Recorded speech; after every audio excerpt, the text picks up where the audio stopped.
राम राम मित्रों, पुनः मेरे इस YouTube चैनल पर आप सभी का स्वागत है। आज का विषय है गरीबों को, वंचितों को, शोषितों को अनपढ़ रखने की आज़ाद भारत में जो साजिश रची गई, उस साजिश में मौजूदा शिक्षा नीति की असलियत उजागर करने वाली मैं यह रिपोर्ट आप सबके साथ शेयर करूंगा। इसे अवश्य देखिएगा। भगवान बुद्ध कहते हैं, मनुष्य बुद्धि, ज्ञान, विवेक, चेतना, प्रज्ञा व शील की शरण में जाए। अविद्या यानी अशिक्षा, अज्ञान और अंधविश्वास ये सारे दुखों की जननी है। ज्ञान के बिना धर्म अंधा है और कर्म के बिना लूला लंगड़ा है तथा भक्ति के बिना निष्प्राण होता है। वही व्यक्ति पूर्णतया धार्मिक है जिसके जीवन में इन तीनों का बराबर लेवल पे विकास यानी डेवलपमेंट हुआ है। 3 पॉइंट: ज्ञान, कर्म और भक्ति। बिना कर्म के ज्ञान प्राप्त नहीं कर सकते और ज्ञान के बिना आप जो है धार्मिक नहीं हो सकते, और कर्म जब तक नहीं करेंगे तब तक आप लंगड़े लूले ही रहेंगे। क्यों ऐसा कहा जाता है कि जो काम नहीं करते हैं वो वही होते हैं जो लंगड़े लूले होते हैं। मैं आपको एक प्राचीन काल की कहानी सुनाता हूँ। उस कहानी से शायद आप और अच्छे से चीज़ को समझ पाएंगे। महाराजा अज के यहाँ एक यज्ञ का आयोजन था।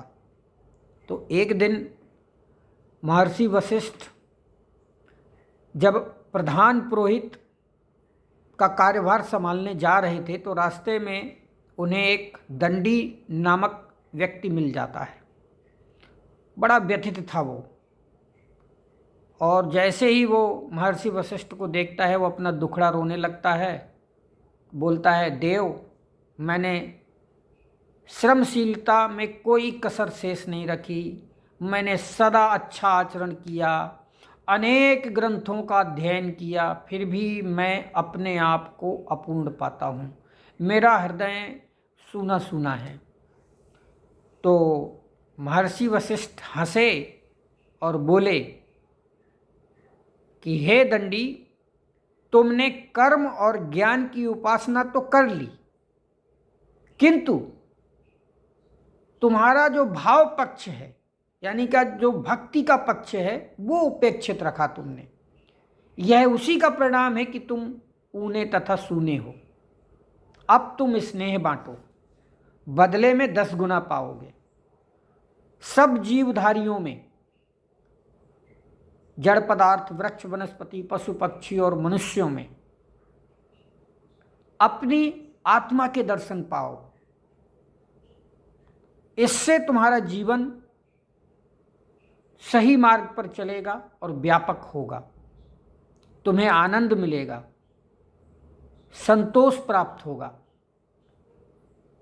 तो वो दंडी ऐसे शीतल वचन सुनकर बड़ा गदगद हुआ, आशीर्वाद लिया। अब वह अपने अर्जित ज्ञान, धन और स्नेह से पूरे संसार में लोगों से मिलता और अपनी अपूर्णता को समाप्त कर रहा था। यही सच्चा धार्मिक होने का असली पहचान है। ये मैं कहानी राष्ट्रीय स्वयंसेवक संघ की पुस्तिका है, आत्मवत सर्वभूतेषु खंड 2 उससे मैंने उठाया है। उस किताब की ये कहानी है। अब मैं इस कहानी पर आधारित एक समीक्षा होती है, जो कि मेरा धर्म है मैं समीक्षा करूं, क्योंकि जीवन 4 आयामी होता है। मानव जीवन जो होता है, ह्यूमन लाइफ का जो डेवलपमेंट है, वो 4 डायमेंशन होते हैं। क्रिया शक्ति यानी कि PQ फिजिकल कोशंट, ज्ञान शक्ति मतलब IQ इंटेलेक्चुअल कोशंट, भाव शक्ति EQ यानी इमोशनल कोशंट, और चिद शक्ति यानी कि स्पिरिचुअल कोशंट। इन चारों के डेवलपमेंट से ही जीवन चलता है। इनमें से किसी एक की भी उपेक्षा मनुष्य को अपूर्ण बना देती है। कर्म के बिना ज्ञान का कभी विकास नहीं हो सकता। अगर आप कर्मठ नहीं हो तो आप में कभी ज्ञान नहीं आएगा। ज्ञान के बिना आपके अंदर भावनात्मक क्षमता का डेवलपमेंट नहीं होगा, और भावनाओं के बिना आत्मचेतना का विकास नहीं होगा। यानी कि आप अगर कर्मठ नहीं हो तो आपके बुद्धि का विकास नहीं होगा, और अगर आप में बुद्धि का विकास नहीं होगा तो आपके अंदर दूसरों के प्रति भावनात्मक लगाव पैदा नहीं होगा, और अगर आपके अंदर भावनात्मक लगाव नहीं होगा यानी स्नेह नहीं करेंगे, आप प्रेम करने वाले नहीं होंगे, सभी जीवों को अपने समान नहीं महसूस करने वाले होंगे, तो आप जो है नेतृत्व नहीं कर पाएंगे। यानी आपके अंदर नियम बनाने की क्षमता, नीति निर्धारित करने की क्षमता और निर्णय लेने की क्षमता ये कभी विकसित नहीं होगी, क्योंकि नेतृत्व करने के लिए ये 3 बातें महत्वपूर्ण होती हैं, नियम, नीति और निर्णय। इन तीनों का समावेश होता है, वही व्यक्ति असली नेता कहलाता है। तो कर्म के बिना ज्ञान का विकास नहीं होता, और ज्ञान के बिना आपका भावनात्मक विकास नहीं होता, और भावनाओं के विकास के बिना आपका जो विवेक है, आप विवेकवान नहीं बन सकते, यानी आप नेता नहीं बन सकते। आत्मा सर्वव्यापक है, भावना हमें सबसे जोड़ती है, और ज्ञान हमें जुड़ने के लिए प्रेरित करता है, और कर्म हमें अनुभवी बनाता है, ज्ञानी बनाता है। मूल बात बस इतनी सी है कि जब हम अपने सर्वात्मक स्वरूप को प्राप्त या विकसित ना कर लें, तब तक हमें पूर्ण सुख, शांति, तृप्ति, तुष्टि प्राप्त नहीं हो सकती। इसलिए अहंकार और स्वार्थ हमें खिन्न बनाए रहते हैं। अतः पारस्परिक रूप से एक दूसरे के साथ किसी भी प्रकार का द्वंद्व नहीं करना चाहिए, इसे हमेशा इससे दूर रहना चाहिए। अब मैं आता हूँ अपने मूल विषय पर। भारत का जो संविधान है वो हमें ये एक्चुअली किताब है, मैं इस किताब के कुछ पॉइंट्स आपको बताऊंगा। मैंने इस किताब को पढ़ा है, गरीबों को, ये देखिए, गरीबों को अनपढ़ रखने की साजिश, और वो महत्वपूर्ण पॉइंट है, इसलिए मैं आप सबके साथ शेयर करूंगा। भारत के संविधान में भारत की भावी पीढ़ियों को शिक्षित करने का दायित्व सरकार के कंधों पर रखा गया था। यानी जब संविधान रचयिता बाबा साहब भीमराव अंबेडकर ने ये संविधान की रचना की थी, तो आप ध्यान से अगर आप संविधान का पहला पेज पढ़ेंगे तो उसमें 3 अधिकार, अगर आप भारत के नागरिक हैं तो 3 अधिकार आपको दिए गए हैं। और वो पहला पेज क्या कहलाता है? संविधान का पहला पेज उसको कहते हैं प्रस्तावना, और प्रस्तावना में 3 आपको न्याय करने की बात कही गई है। यानी अगर आप भारत के नागरिक हैं तो हर हाल में आपको ये 3 न्याय मिलेंगे ही मिलेंगे। पहला आर्थिक न्याय, दूसरा सामाजिक न्याय, और तीसरा राजनीतिक न्याय। ये तीनों अगर न्याय आपको नहीं मिलते हैं तो इसका मतलब है कि ये आपके साथ जो है छल किया गया है, आपके साथ अनैतिकता के दायरे में आपको रखा, मतलब आपके साथ अनैतिक व्यवहार किया गया है, कुल मिलाकर के भारत के संविधान में यह स्पष्ट है कि जो आपको सामाजिक न्याय दिया जाना है, सामाजिक न्याय के अंदर ही यह एजुकेशन का मामला आता है।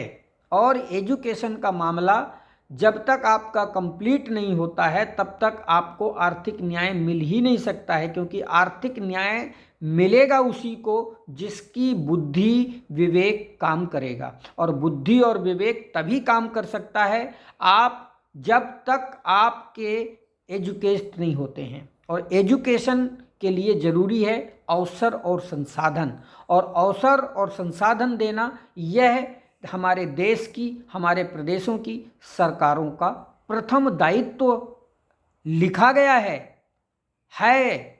लेकिन दुर्भाग्य है कि इस बोझ को 1991 में सरकार ने अपने कंधों से उतार फेंकने का निर्णय ले लिया, निवर्तमान सरकारों ने। और उस निर्णय का प्रतिफल आज शिक्षा के निजीकरण और व्यवसायीकरण के रूप में देश के नागरिकों के सामने बड़े दुखद परिणाम भोगने को मिल रहे हैं। यदि इस देश की जनता ने शिक्षा के निजीकरण और व्यवसायीकरण की इस नीति को चलने दिया तो भारत की आने वाली पीढ़ियों को पूंजीवाद की गुलामी और अनपढ़ रहने की बदनामी और जहालत से कोई नहीं बचा सकता। शिक्षा का भार सरकार को क्यों वहन करना चाहिए, इस सिद्धांत को जानने के लिए हमें थोड़ा सा इतिहास देखना होगा। डॉक्टर बाबा साहब अम्बेडकर जब बॉम्बे लेजिस्लेटिव काउंसिल के मेंबर हुआ करते थे तब उन्होंने अपने एक भाषण में कहा था, एक धनवान व्यक्ति अपने बेटे बेटियों को पढ़ाने के लिए एक से बढ़कर एक विद्वान को हायर कर सकता है, अच्छे से अच्छा शिक्षण संस्थान में उन्हें शिक्षा दिलवा सकता है, किंतु एक साधारण नागरिक, गरीब, वंचित, शोषित व्यक्ति ऐसा नहीं कर सकता। अतः यह सरकार का दायित्व है कि वह सरकारी स्कूल खोले और आम आदमी के बच्चों के लिए शिक्षा की व्यवस्था करे। इसी विचार के विकास के फलस्वरूप भारत के संविधान के नीति निर्देशक तत्वों में 1950 में सरकार का यह दायित्व तय किया गया था कि अनिवार्य और निःशुल्क शिक्षा दी जानी चाहिए थी। यदि सरकार अपने इस दायित्व का निर्वहन अगर करती तो भारत में आज भी व्यक्ति निरक्षर नहीं होते, क्योंकि जो व्यक्ति 1950 में पैदा हुआ वह आज कम से कम 75 साल का कंप्लीट हो चुका है। तो ये उनकी उदासीनता मानी जाएगी, किसकी? जो निवर्तमान सरकारें रही और मौजूदा जो 11 साल से हमारी सरकार चल रही है केंद्र में। सरकार इस दिशा में उदासीन रही क्योंकि वह भारत के लोगों की सरकार नहीं बनी, वो राजनीतिक दलों की सरकार रही। साहू जी छत्रपति महाराज एक छोटी सी रियासत कोल्हापुर के शासक थे। उनकी रियासत का टोटल शिक्षा का बजट पूरे बंबई प्रांत तबके के शिक्षा बजट से 17 गुना ज़्यादा था, अकेले शिक्षा का बजट। हालांकि कोल्हापुर में तब राजतंत्र चलता था, इसके बावजूद वह प्रजा की सरकार थी।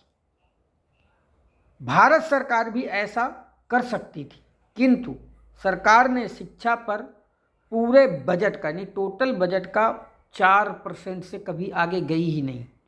वो तो बीच में एक बार गलती से 2 साल के लिए मोरारजी देसाई प्रधानमंत्री बने थे तो हमारे देश का शिक्षा बजट 6.5% गया था।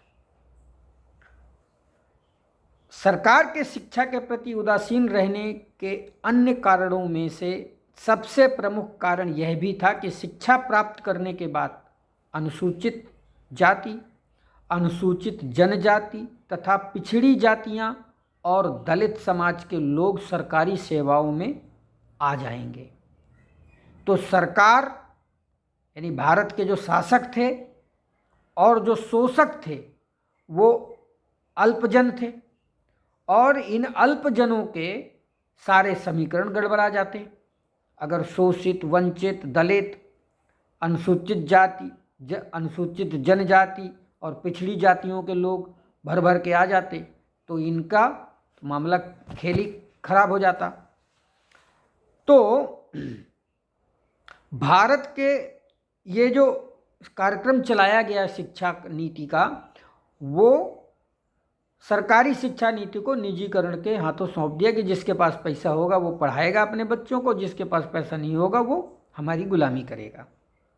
इसी कारण यही एक कारण था कि 1952 में मंडल कमीशन की सिफारिशों के तहत आरक्षण लागू भी किया गया, तो उसे व्यर्थ करने के लिए क्रीमी लेयर की बंदिशें भी लगा दी गईं। अब आप समझ लीजिए। तो मेरे कहने का मतलब सिर्फ इतना सा है कि इस देश में, आज़ाद भारत में, अगर याद करिए दिल्ली का पिछला शासनकाल जो 10 सालों तक जो अरविंद केजरीवाल जी ने चलाया, और उन्होंने दिल्ली में शिक्षा के उन मानदंडों को, उन पैरामीटर को सेट किया, एक ऐसा शिक्षा का मॉडल दिया मनीष सिसोदिया जी की और आतिशी जी की अगुवाई में कि पूरी दुनिया में दिल्ली के शिक्षा मॉडल की चर्चा रही। और यही शिक्षा मॉडल अगर पूरे देश में लागू कर दिया जाता तो हर प्रकार की समस्या, हर प्रकार के द्वंद्व, बता तो रहा हूं कि एजुकेशन ही हमें महान बनाती है। हमारी शिक्षा हमारा मनुष्य होने का पहचान दिलाती है, और उसी बात को मौजूदा केंद्र में बैठी सरकार है जो भारतीय जनता पार्टी, ये जानती है। यही कारण है कि ये लोग जानबूझकर शिक्षा नीति को धीरे धीरे करके ध्वस्त करते जा रहे हैं। अभी आप देखिए, आज ही साउथ के एक राज्य में कितना घमासान हुआ है एजुकेशन की नीति, नई जो शिक्षा नीति है उस नीति को लेकर के। तो कुल मिलाकर के मेरा सिर्फ इतना ही कहना है कि आप सब लोग एकजुट होइए और अपनी हर हाल में एजुकेशन की स्थिति को मजबूत करिए। जहाँ से मिले, जैसे भी मिले, जी भर के पढ़िए। धन्यवाद। मैं अपनी वाणी को विराम देता हूँ। इस वीडियो को ज़्यादा से ज़्यादा शेयर करें और मेरे इस केजरीवाल जिंदाबाद नामक यूट्यूब चैनल को सब्सक्राइब करें, बेल आइकॉन भी दबाएं ताकि आगे जो मैं वीडियो बनाऊं वो उसके भी आपको नोटिफिकेशन मिलते रहें टाइम पर। ओके जी, धन्यवाद। जय हिंद, जय भारत।